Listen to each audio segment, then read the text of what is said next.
Tight. Right, welcome back. So I'm gonna level with you all. I've tried to do this video a few times, if I'm being totally honest, and I got a new camera, lots of technical issues. And also I realized, if I'm being totally honest, that, I was trying to be too polished. I was trying to say the right things in exactly the right way. And it sort of dawned on me that actually that's not real life. That's not being truly authentic, right? Because when I'm doing these videos, and it's all really new to me, this whole video thing, right? There's a natural tendency to kind of want to be, I don't know, a really polished version of yourself. I think that's the best way of putting it. And like I say, that's not real life. And I want to treat these videos as a real kind of authentic look into me and my life and what I think and what I do. And actually what I've realized is that I just need to just let go of trying to make everything perfect. I think that's something that I've always had, this need for perfection. And sometimes that can hinder the whole process of creating the video. So I'm just trying to get out my own way and do these videos. So I sort of did the last video, which was sort of going over the recap from Ireland. And again, I've sort of sat with that now for a couple of weeks and, kind of really just sort of let that sort of metabolize a little bit. And, I come to terms with it and what I learned and what I didn't learn or what I learned and, what went well and what didn't. And one of the overarching sort of feeling I've got now off the back of that is excitement. I'm excited for what the future holds. Because as I said in that last video, it kind of really lit a fire under my backside to want to push myself and commit. That's, I think, the word that I want to use is to commit. Because, I went and did this. I mean, if I'm being completely open and honest, like 2023 for me has been a real sort of a year of self-discovery. At the beginning of the year, I started asking myself a question. And that is, what is it that I would do if I didn't fear anything? If I had no fear of failure, no fear of what people thought, what challenges would I take on? What opportunities would I create for myself? What experiences could I add to my life? And it's a large reason, again, it's why I got this tattoo on my hand that reads, "Dream without limits, live without fear." Because it's when I started asking myself that question and started to think about the answers that I really started to dive in and lean into it, right? It's the reason I did my first ultra back in March. I'd never done a organized running event in my life before that, and I just jumped straight into a 40 miler.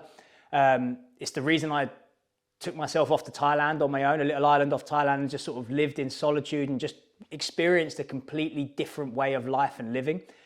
And then again, it's the reason why I decided just to pack a bag and to attempt to run across Ireland. I actually went out and saw a couple of mates yesterday, and half of them didn't even know I attempted it. Most of them on social media, but it's like they had no idea. I'd never told anyone, because for me, it was about just committing, having the courage to think of something and go all in and just give it a go and let the chips fall where they may. And obviously, again, I can't thank any of you enough for the support, the sponsorship. It's all been amazing. But as I've got back from there, got back from Ireland, I really sort of thought, what next? And I sort of led the last video into sort of applying what next. And again, that's what this video is. This video for me is a line in the sand. It's ground zero for me because we're moving forward now. And basically I've decided to just go all in, on, again, a question that I've been asking myself is, where can running take me? And I mean that both from a physical standpoint, like how far can I push the limits of my body? How, if I commit to it and commit to the training and give it everything I have, what can I achieve? And I don't know the answer to that question. And that's something that I'm eager to kind of find out. And then the other side of that, where can running take me, is literally as well, right? Well, what can I see? What can I explore? Because many of you will know me as a personal trainer and a strength coach, or however you want to sort of define me. And a lot of that comes with the connotations of I must be fit, I must be in shape. But the reality is that fitness is very task specific. And now I didn't really get into running and endurance events until COVID hit, like many people, right? The gyms were shut. I've been a strength athlete my whole life. I competed in Olympic weightlifting, powerlifting. I've always been short, sharp, explosive jumps, sprints. So the endurance side of things is far outside my wheelhouse. And I didn't really get into that until COVID. You know, that's when the gyms were shut, I started running. And one of the things I really loved about running was it was the getting out and exploring. So I live in kind of like a relatively big town in Cambridgeshire, but around me there's all these little hamlets and tiny little villages. And I used to love just running around these places, which are essentially on my doorstep, but just never visit. And I loved seeing that, you know, driving somewhere and just running around. And that's the reason I chose to do an ultra, because I wanted to see a part of England, the South Coast, the Jurassic Coast, which was unbelievable, you know, and it's one reason why I wanted to go run across Ireland. You know, it's the exploration that I really enjoy and seeing where running can take me. And that's, like I say, a question I've been sort of in my head for a while now. And I guess the next thing I need to announce is what the plan is next. And essentially, like again, I sort of, the tattoo, live without fear. Like I start to look at what is it that I'm afraid of? What is it that I'm scared of? And what could I lean into? And the answer that kept coming up was a marathon. I've been petrified of a marathon for ages. Now, again, when I sort of was with my mates yesterday, they were like, well, that'll be easy. You've run an ultra, you've tried to run across Ireland. You could easily do a marathon. It's like, I could easily complete a marathon, but could I complete it with the expectation that I'd want? Because the thing is with an ultra, at least in my mind, right? Because with an ultra, you're not expected to run the entire distance. You know, when I did the Jurassic Coast, there was 3,000 feet of elevation in 40 miles, which is basically, I'm freaking on the Pennines almost, you know what I mean? So there's a lot of high, steep climbs, a lot of tricky descents. So you're walking for large portions of it. And I guess the achievement of an ultra is the completion. It doesn't matter whether you do that in 7 hours, 9 hours, 10 hours, whatever it might be. It's just getting through, learning to endure, learning to keep going. And again, like I say, you're walking for large amounts. Same with Ireland. You know, I wasn't racing. Whereas a marathon for me, I said that when I did a marathon, I wanted to go all in on it. I wanted to see what I could do. And the problem is for me is that once you start a marathon, there's no good just doing one marathon then never doing one again, right? Because everything's an evolution. We're always evolving. And if I'm going to dedicate 12 weeks to run a marathon and put the training in, I don't just want to stop at the end of it and let all that fitness that I've gained to sort of dissipate and disappear. So now what I'm kind of doing is looking big picture. You know, I've decided that I'm going to commit to this whole running thing and see what I can do and push my body. And it's going to be very much hybrid training, right? I still lift weights 3-4 times a week and I'm still going to commit to running. So the next one is a marathon. So I've signed up now to the 21st of January, a marathon in Chonburi. I think I'm pronouncing that right. Just about 100 kilometers east of 100 kilometers west of Bangkok. So it's in Thailand. So I'm going to be flying out to Thailand in the new year and go and run this marathon. And yeah, so now this video is pretty much ground zero. I've labeled it the calm before the storm, because as a process to committing to this marathon, I've hired myself a running coach and someone that's going to look after all my training for over the next sort of 11, 12 weeks, or running training, program it, testing, all of these things. And I'm just going to go all in. And now this whole week, this first week is kind of, again, week zero, right? So for me, so Anthony Fletcher, as I know him, he runs a company called One Track London. You can look them up. I'll put their link below. He's going to be looking after all my training and going through that. And he works with everyone from Olympic athletes all the way down to just people like myself that are just getting into it for the first time. And we're going to just see what we can do. I'm going to go down there in a few weeks, do some lactate testing. So we're going to really get an understanding of my physiology. And that's going to further allow him to program for me better. It's going to be the first time in ages that I'm going to be doing speed work, right? Because we're going to be working towards a goal. And I'm kind of piecing around what my expectations are for a marathon. The ego in me wants to set this really high bar and see what I can do. But the reality is also it's my first ever marathon. I've never really run that distance with intent. So I'm not going to be setting the bar too high or setting myself up to fail. My goal initially is I want to complete the marathon on my terms. Now, what I mean by that is me, Fletch, my coaches will set about a game plan, and the goal is to execute it as best as I possibly can. And then at the end of it, if I can finish the marathon and think I could run quicker, that's brilliant. But we're going to go in with a game plan and try to execute it. And over the next 11 weeks, we're going to be building up to kind of refining that game plan a little bit. And I'm going to be sharing this whole thing with you. So that's the kind of initial plan moving forward. The next one, because like I said, I've panned out a little bit and looking at the bigger picture. My next then challenge, because everything's going to lead in, is my plan is to go and do the Fuji 5 Lakes Ultra Marathon in Japan in April.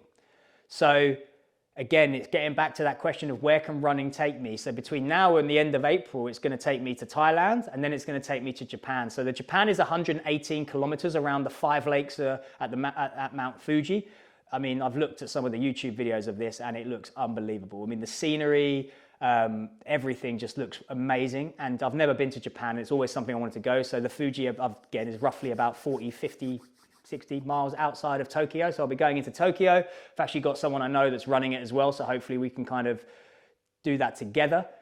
And essentially with this YouTube series, with everything that I'm doing with the video creation, is that I want to share that with you. I want to show you the ups, the downs, the good, the bad, the ugly, the snot, the shit, everything, right? Is the struggle that I guess is marathon prep training, first marathon prep. Again, I've got a good fitness base in terms of the endurance side of things, but by no means have I ever ventured into this type of structure with my running training. So it's going to be really interesting, and sort of getting back to sort of where we are today. Again, this is almost like, again, the calm before the storm. So this week in terms of training, Fletch had me do a sort of a base testing day, which I sort of videoed and I'll sort of share with you now. But essentially it's a little bit of, I guess, seeing where we're at. Again, it's kind of fitting with this video. So he has some structural exercises such as core work, just to see where we might be weak. So again, just little things like the core flexion test, core extension test, lateral side planks. All of this was really kind of good, because it's like I've done these exercises before, but I've never done them in the sense of trying to see what I'm capable of. Like, is there a difference between my left side and right side? Is there a difference in certain aspects, hop testing and all these types of things that, again, I'll show here.